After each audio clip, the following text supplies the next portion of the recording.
여호와께서 여호수아에게 이르시되 두려워하지 말라 놀라지 말라 군사를 다 거느리고 일어나 아이로 올라가라.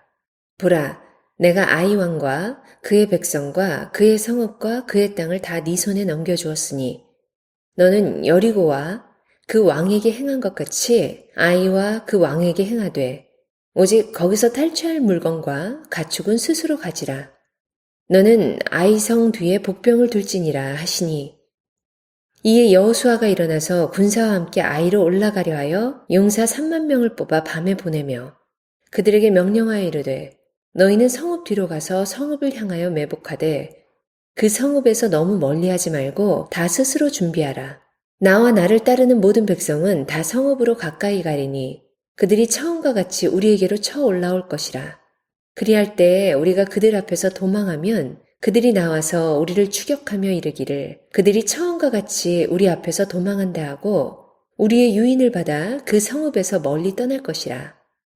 우리가 그들 앞에서 도망하거든 너희는 매복한 곳에서 일어나 그 성읍을 점령하라. 너희 하나님 여호와께서 그 성읍을 너희 손에 주시리라. 너희가 그 성읍을 취하거든 그것을 불살라 여호와의 말씀대로 행하라.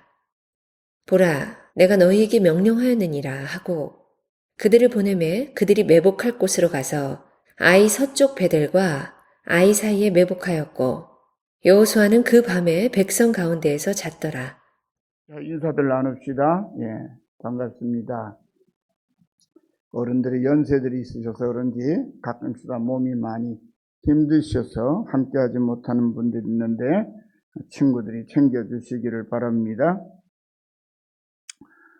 사랑하는 성도 여러분, 이스라엘이 아이성 전투에서 패배한 원인이 무엇이었죠? 바로 유다 자손 아간이 다 하나님께 바치고 불살라버리라고 했는데 그 중에서 자기 눈을 호리고 마음을 유혹하는 아름다운 금덩이, 은덩이, 외투 이런 걸 보고는 살짝 아무도 모르겠지. 그리고 감추어서 자기 장막 땅속을 파놓고 묻어놓고 시침이 뚝 따고 있었는데 아무도 몰랐지만 하나님은 아시지요. 그래서 그 죄가 청산되지 않으므로 이제 아이성과의 첫 번째 전투, 여리고성에 비하면 조망만한 그 성과의 싸움에서 36명의 병사가 전사하는 패전을 경험하게 되는 거죠. 그것이 패배의 원인이었어요. 그런데 그 아간의 죄뿐만이 아니라 여리고성을 정탐하고 치밀하게 작전을 짜서 하나의 명령대로 여리고의 성을 정복했던 여호수아 사령관도 아이성을 정복할 때는 하나님께 구하지도 않고 묻지도 않고 작전도 제대로 안 세우고 정탐꾼을 보내어서 정탐꾼이 와서 보고하기를 성이 조망만하니까 한 3,000명만 보내면 충분히 이길 수 있습니다. 그럽시다. 그랬더니 그냥 그대로 했어요. 여러분, 교회의 지도자나 또 하나님의 가정의 가장이 되는 가장들이나 이런 분들은 무슨 새로운 일을 도전하고 새로운 걸 할 때는 하나님께 먼저 묻는 게 중요해요.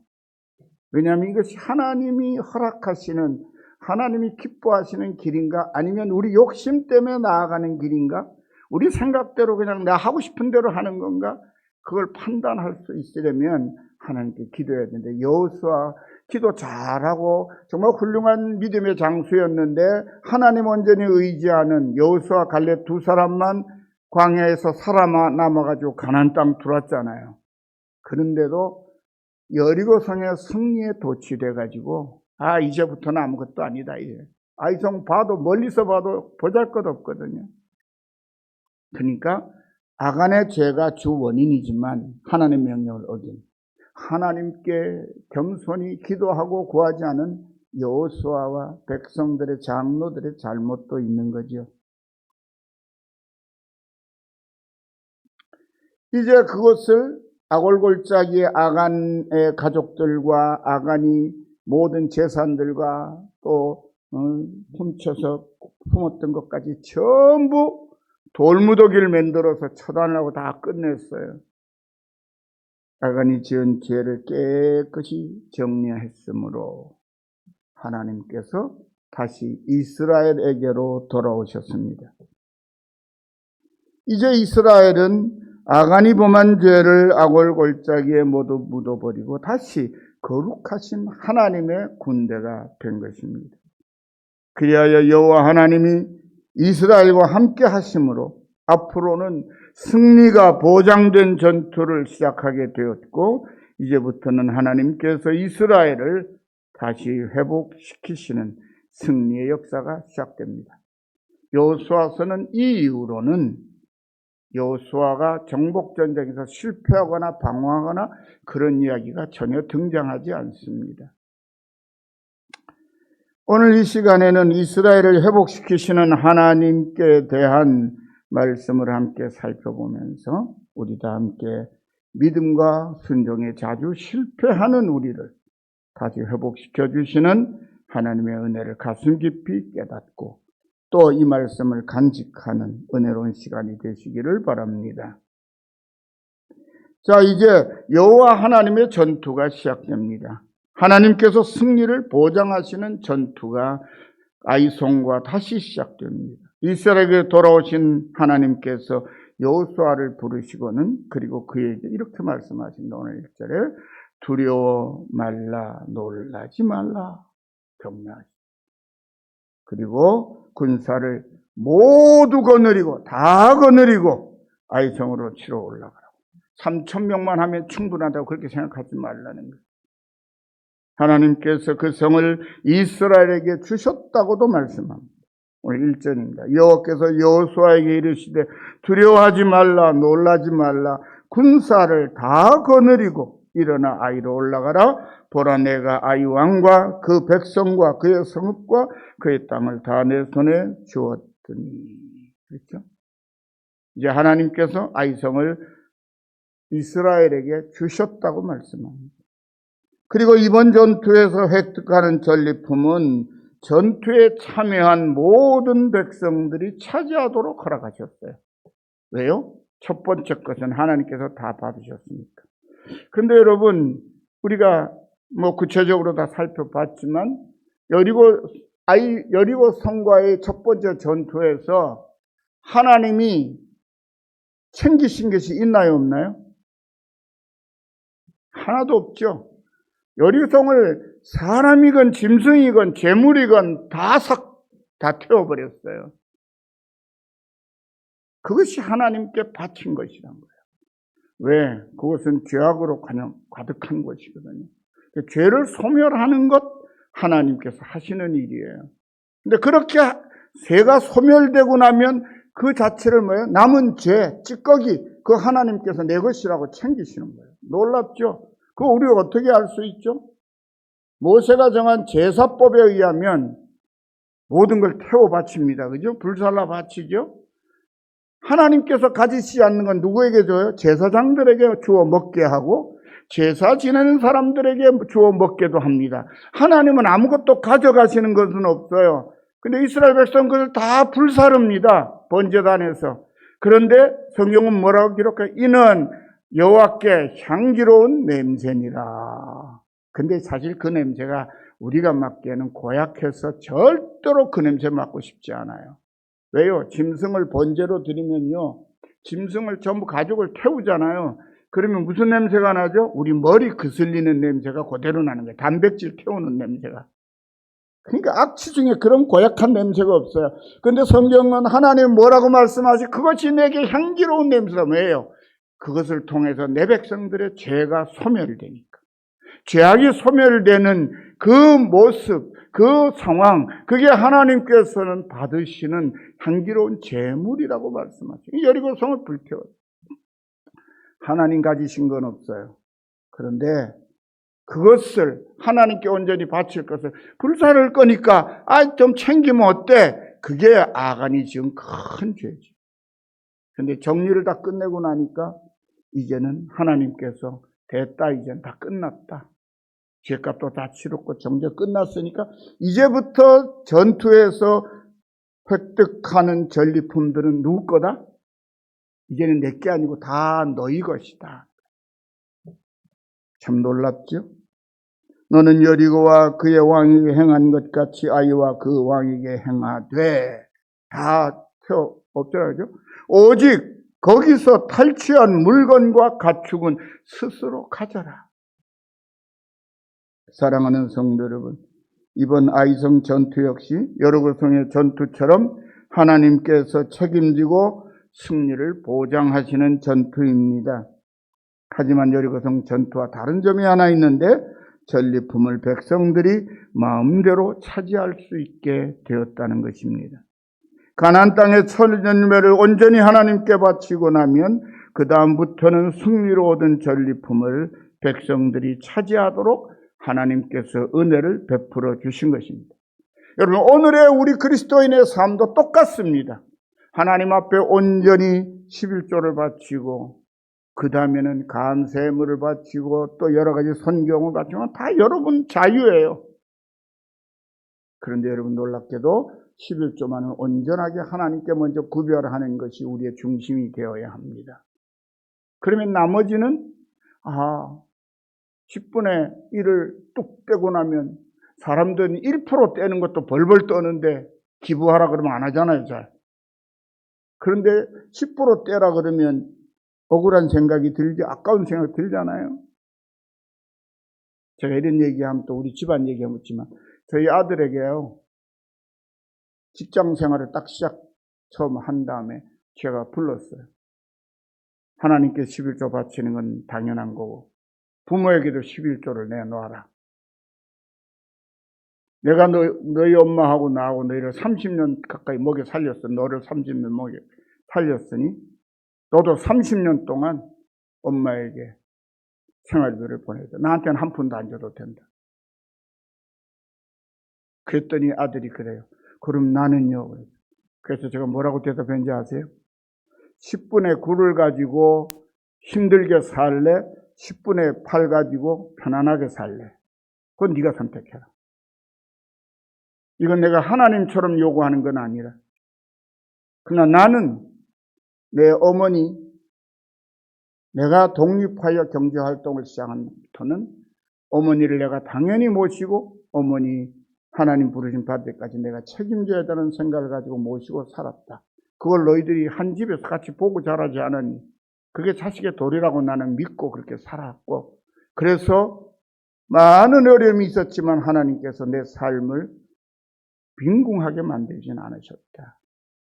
하나님께서 주신 것에 대한 믿음을 가지고 시작해보는 것이 좋지 않겠니? 여러분, 아들에게만 그런 게 아니에요. 우리 큰아들이 장가갈 때 며느리가 인사하러 왔어요. 딱 앉혀놓고 그랬어요. 네 결혼하는 거 허락한다. 대신에 너도 너희 어머니 아버지에게 11조를 드려라.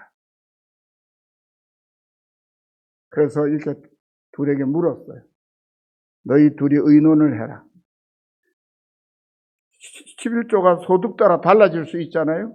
그러니까 양부모를 동일한 어머니 아버지로 생각한다면 둘이 모아서 절반 딱 똑같이 양가 어머니들에게 드리도록 하는 것이 좋겠다. 내 제안을 받아들이겠니? 그러니까 며느리가 예. 이미 아들한테 들었겠죠. 지금까지 잘하고 있습니다. 여러분, 하나님께 바치는 것을 하나님의 뜻대로 온전히 바치고 나면 그 다음엔 어떻게 한다는 거예요? 나머지는 하나님이 더 풍성하고 더 은혜롭게 책임져 주신다는 것이 오늘 이 아이성 전투의 노량물을 차지하게 하시는 하나님의 말씀으로 하시잖아요. 너희 스스로 가져라, 차지해라. 그리고 그 다음에 이스라엘은 한 번도 여호수아가 죽는 날까지 가나안 정복 전쟁에서 패전한 적이 없습니다. 여러분, 성경에 두 사람의 패전이 없는 두 사람이 나오는데 여호수아와 승리를 많이 한 사람이 여호수아와 다윗왕 나와요. 다윗은 한 번도 성경에 패전한 기록이 없고요. 여호수아는 아이성 전투에서 패전하는 게 유일한 패전의 기록입니다.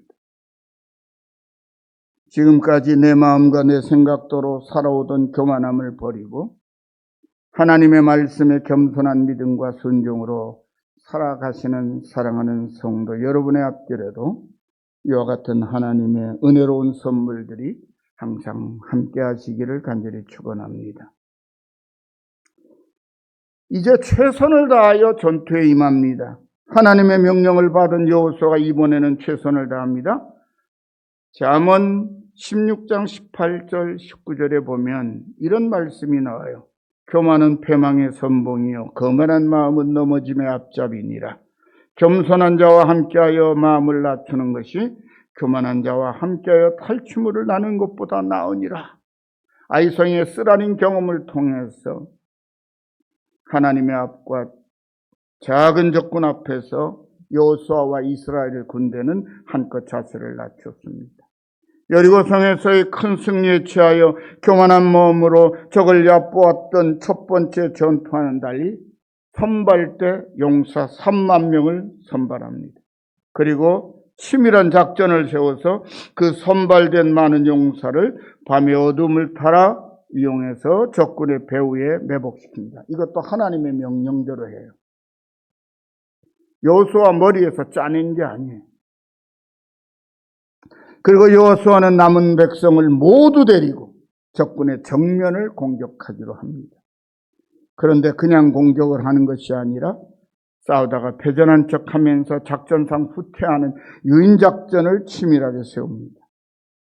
전력투구를 다하면서도 아주 신중하게 작전을 세우고 작전대로 명령을 내렸습니다. 여러분, 오늘날 교회 사역들을 할 때 목사님들도 보면요, 저 무대뽀로 하시는 분들이 있어요. 그게 신앙으로 하는 거라고 생각해요. 근데 세상 사람들은요, 그렇게 무대뽀로 잘 안 살아요. 그래서 교회가 세상과 영적인 전투를 할 때에도 지혜로워야 되고요. 하나님께서 기뻐하시는 방법을 찾고 또 찾아야 되는 거예요. 이유가 거기에 있습니다. 왜요? 그렇게 하지 않으면 하나님이 함께 하시지 않기 때문에 절대로 세상을 이길 수 없어요. 하나님의 교회는, 하나님의 사람은 하나님의 뜻대로 하면 처음에는 시작할 때 두려워요. 왜? 세상 사람들을 상대하는 세상 방식이 아니니까 이게 통할까? 먹힐까? 겁나죠. 그런데요, 세상 사람들과 하니까 세상 방식으로, 세상 사람과 똑같은 방식으로 싸우면요, 백전백패합니다. 왜냐하면 그쪽에는 그 사람들이 전문이니까요. 그럼 우리는 어떻게 우리의 전문인 하나님의 방식대로 싸워야 되는 거예요. 우리의 삶도 그래요. 우리의 신앙만 하나님의 말씀대로 세우려고 하는 어리석음을 범하는 이들이 너무 많습니다.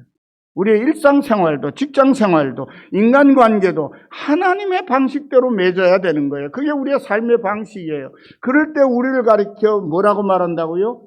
그리스도인이라. 세상 사람들은 예수쟁이라 얕잡아 보면 이름을 붙이지만 우리는 그것을 영광스러운 이름으로, 그래, 그건 그리스도인이라는 이름이라. 주님처럼 산다는 말입니다. 사랑하는 성도 여러분, 산중양 호랑이는 토끼 한 마리를 잡을 때, 토끼고 호랑이에 비하면 아무것도 아니잖아요.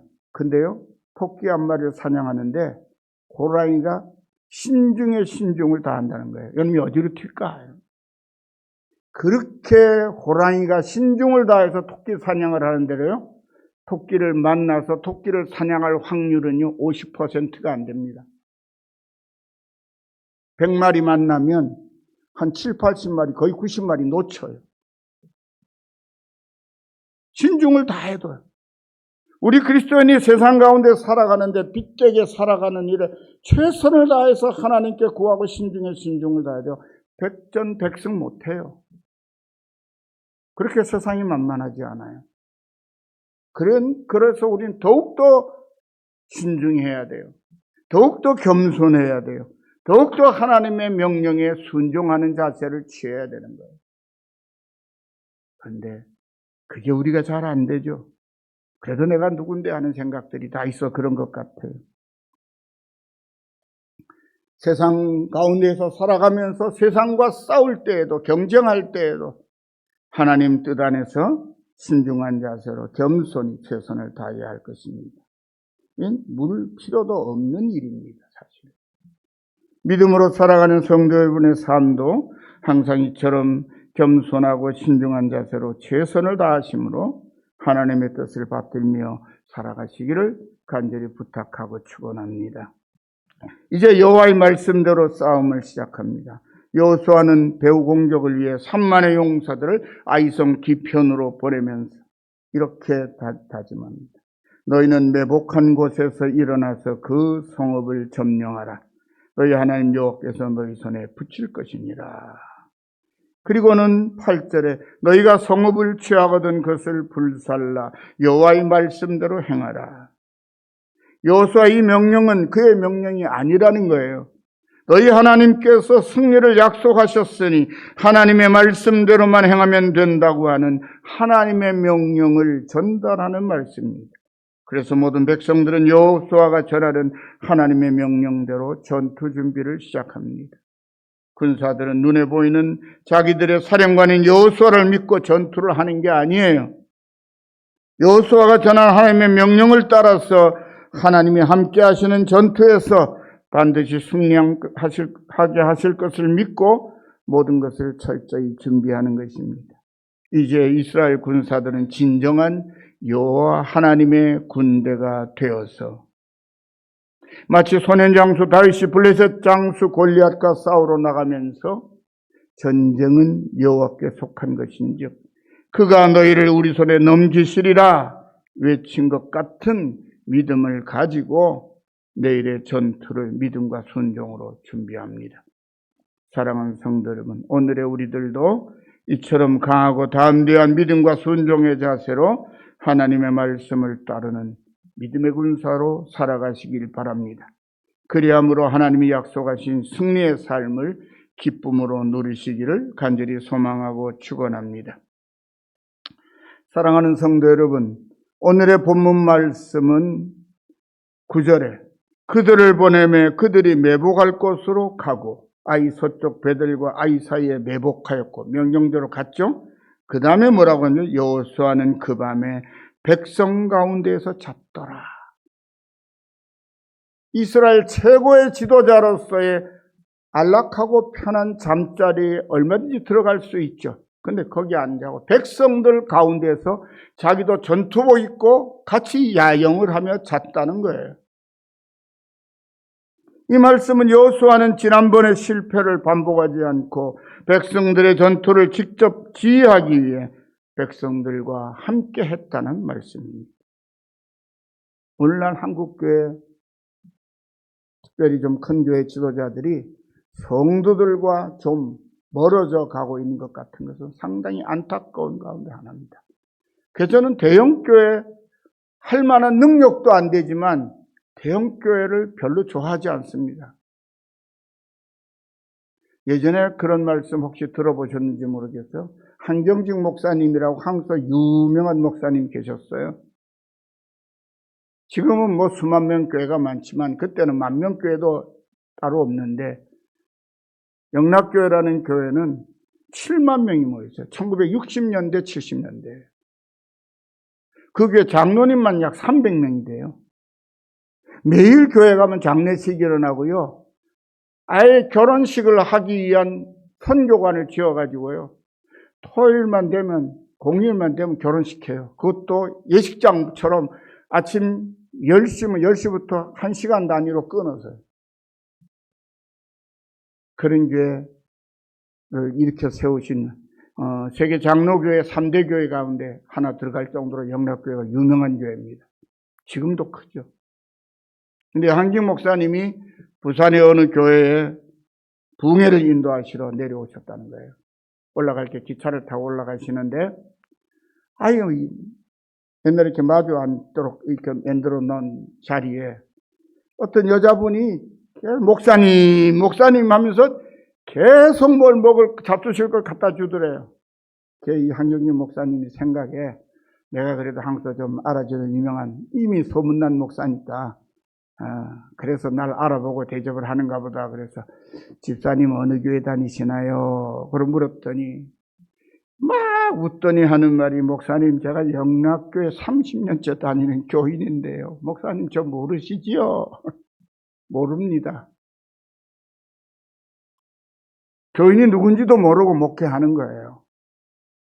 그러니까 인간적인 관계, 가슴과 가슴이 통하고 부딪히는 모르는 거예요.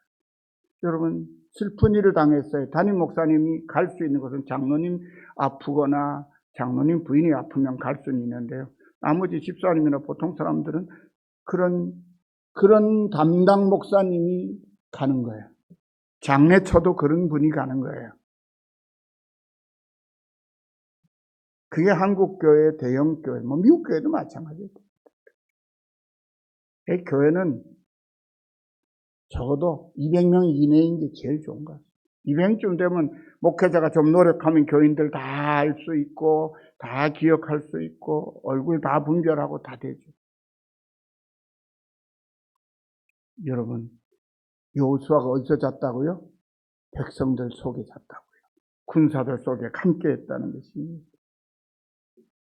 그리고서 이어지는 말씀이 뭐라고 말합니까? 여호수아가 장로들과 함께 아침 일찍 일어나서 선두에서 전투를 지휘했다고 말해요. 9절입니다. 10절입니다. 여호수아가 아침에 일찍 일어나 백성을 조무하고 이스라엘 장로들과 더불어 백성의 앞서 아이로 올라가매 진두지휘했다는 것. 전투를 앞둔 사령관이 편안하게 잠을 잘 수 있었습니다. 오늘 본문에 잤더라는 말은요, 골아 떨어졌다는 말이에요. 원문대로 직역을 하면요. 우리는 그냥 잤더라 이렇게 번역해 놨잖아요. 전투를 앞둔 사령관이 그렇게 깊은 잠을 잘 수 있었던 것은 여호와 하나님을 온전히 믿고 의지했기 때문입니다. 여기서 잤더란 말은 잠자리에 들어가 박혀서 밤을 보내었다 그 말입니다. 내일 아침 일찍 전투를 시작해야 되는데 보통 그쯤 되면 잡니까 못 잡니까? 못 자죠. 근데 여호수아는 코골며 잤다는 거예요. 성경 그렇게 기록하고 있어요. 원문대로 번역을 하면 그런데 백성들은 진을 쳤고 있는데 그런데 여호수아는 그 백성 가운데에서 코골고 잤다 그 말이에요. 그 밤에. 그렇습니다. 하나님 앞에서 죄를 해결하고 함께 하신 하나님의 인도하심을 받으며 살아가는 성도는 이처럼 모든 염려와 두려움에서 해방되는 것입니다. 어제, 엊그제 패전했는데 오늘은 두 다리 뻗고 코 골며 잘 수 있을 만큼 평안함이 있는 거예요. 왜? 하나님이 우리 안에 들어오셨기 때문에. 우리가 하나님을 모시고 내일 전투할 것이기 때문에. 전능하신 하나님께 모든 것을 믿고 맡기는 삶이 가져주는 진정한 평화를 누렸다는 말씀입니다. 우리가 하나님을 향한 믿음과 사랑을 회복하면 하나님께서는 우리의 모든 것을 회복시켜 주십니다. 우리는 뭐만 회복하면 돼요? 믿음과 사랑만 회복하면 돼요. 그러면 우리의 삶에 필요한 것, 우리의 영적인 것, 육적인 것, 모든 것 다 하나님이 회복시켜 주시는 것이죠. 하나님과의 관계가 바른 관계가 되도록 만드시는 것. 마음의 평안은 물론이고 가치 있는 삶의 의미를 잃고 있던 모든 생활을 은혜와 축복으로 되돌려 주시는 것입니다. 그래서 모든 힘을 회복시켜 주시는 잠자리까지 편안해지는 거예요. 내가 힘든 거는, 내가 어렵고 갈등이 많은 건 누구 때문에, 무엇 때문에가 아니라 바로 자신 때문에 그런 것입니다. 지혜왕 솔로몬은 시편 127편 1절 2절에 이렇게 찬양합니다. 여러분 잘 아시는 거예요. 여호와께서 집을 세우지 아니하시면 세우는 자의 수고가 헛되며 여호와께서 성을 지키지 아니하시면 파수꾼의 깨어있음이 헛되도다. 너희가 일찍 일어나고 늦게 누우며 수고의 떡을 먹음이 헛되도다. 그러므로 여호와께서 그의 사랑하시는 자에게는 뭘 주신다고요? 잠을 주신다. 이런 잠을 무슨 잠이라 그래요? 꿀잠이라 그러는 겁니다. 사랑하는 성도 여러분, 모두가 하나님의 말씀에 겸손히 순종하심으로 모든 것을 새롭게 회복시켜 주시는 하나님의 은혜와 사랑을 입어서 매일매일 하나님의 새로운 은혜 안에서 복된 승리를 거두시고 그분의 아들 예수님 안에서 하나님이 주시는 참된 평안을 누리는 기쁨의 삶을 아름답게 살아가시기를 간절히 축원합니다. 기도합시다. 하나님 감사합니다. 우리가 회복되지 못함으로 평안함을 잃어버린 것은 하나님을 향한 우리의 중심이 깨끗이 못하고 온전치 못한 채 우리 안에 세상에 대한 욕심과 사람에 대한 불편한 마음들이 있기 때문이옵니다. 주님이 모든 것을 깨끗이 내려놓고 벗어버리고 주님을 온전히 우리 안에 모시고 주님 뜻을 따라 살 수 있도록 우리의 회복시켜 주시는 은총을 힘입어 사는 저희들이 되도록 오늘 저희들을 온전히 치유하여 주시고 회복시켜 주시고 우리 가운데 거하시며 우리의 삶을 축복으로 인도해 주옵소서. 모든 말씀을 예수님의 이름으로 간절히 기도드리옵나이다. 아멘.